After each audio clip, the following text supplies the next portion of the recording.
We have enough to prove our case. That's what Manager Schiff says, but not really. So we really need more evidence, not because we need it, because we want it. But we didn't want it bad enough when we were in the House, so we didn't get it. So now you issue the subpoena, and then let's duke it out in court and see what happens. It sounds like to me that this is, they're acting like this is some municipal traffic court proceeding. I remind everybody that we're talking about, under their articles of impeachment, they are requesting the removal of the President of the United States.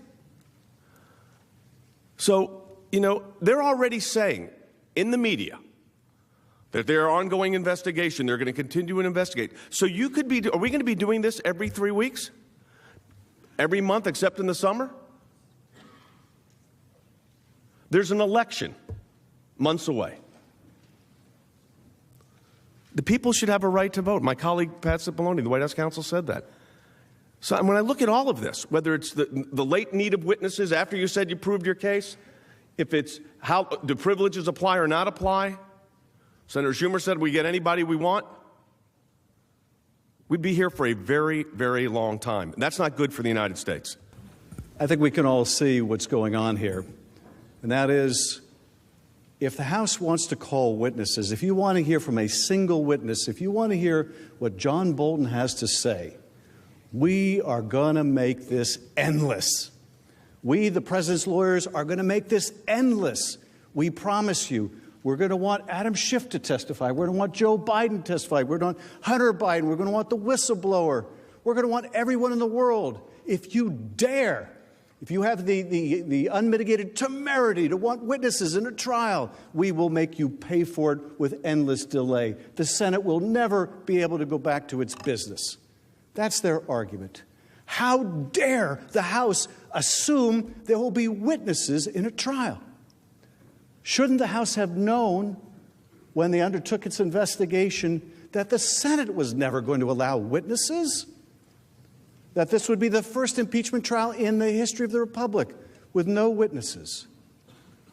So Mr. Sekulow wants me to testify. I'd like Mr. Sekulow to testify about his contacts with Mr. Parnas or Mr. Cipollone about the efforts to implement the President's fight on all subpoenas. I'd like to ask questions about, well, I'd like to ask questions of the President and put him under oath. But we're not here to indulge in fantasy or distraction. We're here to talk about people with pertinent and probative evidence. And you know something? I trust the man behind me, sitting way up, who I can't see right now.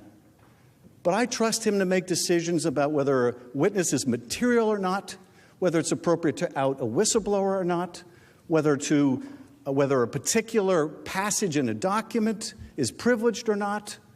It's not going to take months of litigation, although that's what the President's counsel is threatening. They're doing the same thing to the Senate they did to the House, which is you try to investigate the President, you try to try the President, we will tie you and your entire chamber up in knots for weeks and months. And you know something? They will if you let them. You don't have to let them. You can subpoena John Bolton. You can allow the Chief Justice to make a determination in camera whether something is relevant, whether it deals with Ukraine or Venezuela, whether it's privileged or it isn't, whether it's the privilege is being misapplied to hide criminality or wrongdoing. We don't have to go up and down the courts. We've got a perfectly good Chief Justice sitting right behind me who can make these decisions in real time. So don't be thrown off by this claim, oh, if you even think about it, we are going to make you pay with delays like you've never seen. We're going to call witnesses that will turn this into a circus. It shouldn't be a circus. It should be a fair trial. You can't have a fair trial without witnesses. I think when I was asked that question before, I answered the affirmative when it meant the negative. You can't have a fair trial without witnesses. And you shouldn't presume that when a House impeaches, the Senate trials from now on will be witness-free, will be evidence-free.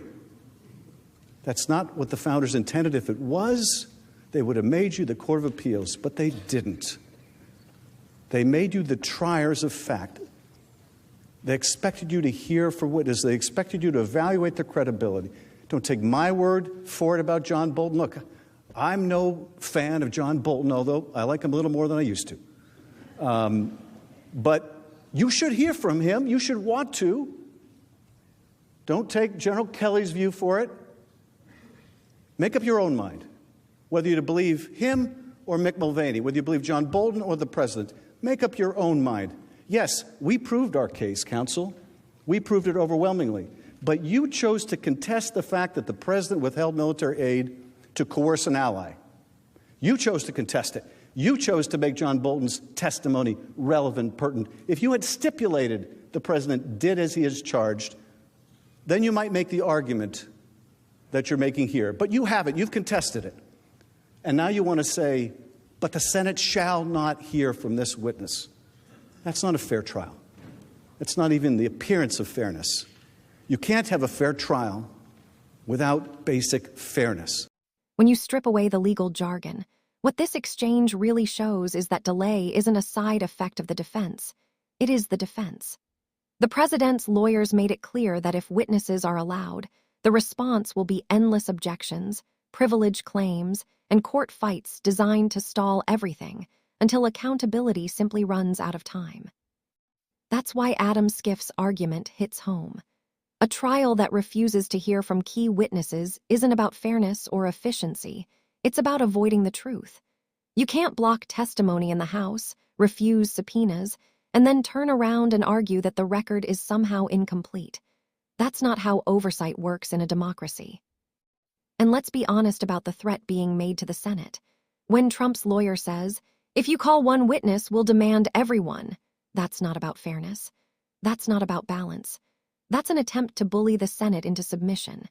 It's an admission that the goal isn't truth, it's paralysis. Turn the trial into a circus, flood it with distractions, and hope the core allegations get buried under procedural noise. What's at stake here is bigger than one trial or one presidency. If obstruction is rewarded and stonewalling becomes a successful strategy, impeachment loses its purpose entirely. It turns into a political formality instead of a real check on power. That's the precedent being set, and it's one that should concern anyone who believes the law is supposed to apply even at the highest levels. Drop your thoughts in the comments, hit like if this breakdown helped, and subscribe for more clear-eyed analysis.